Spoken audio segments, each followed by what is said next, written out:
Okay, so how do you go about actually aggregating proofs? The process is to run a verifier for, say, two proofs inside another ZK circuit, and that will spit out a single proof that attests to both of the two original proofs. So you can use this method of recursive verification in order to compress two snarks into one snark, and that's sort of the core of the magic that makes ZK so important to the world of computation. So all you have to do is verify two proofs inside a snark circuit and you'll get out a new proof.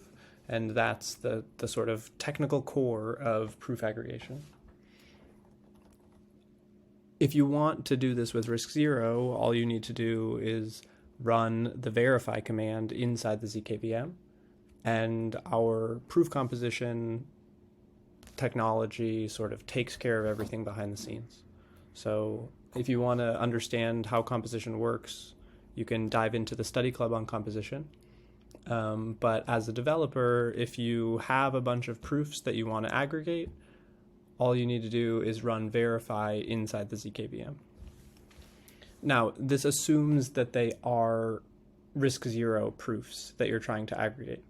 If you're trying to aggregate proofs from proof systems other than RISC Zero, there's going to be one additional step, which is that you need to convert them from the other proof system into a RISC Zero proof, and then you'll be able to aggregate them.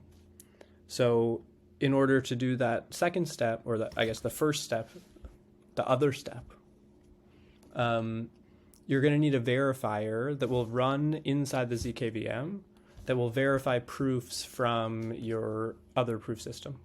So as an example here, if you'd like to aggregate zk sync proofs and polygon proofs on RISC Zero, you're going to need a polygon verifier that will run inside the zkVM and a zk sync verifier that will run inside the zkVM, and then you'll be good to go. So that's a little TLDR on how to get going with proof aggregation. Happy building.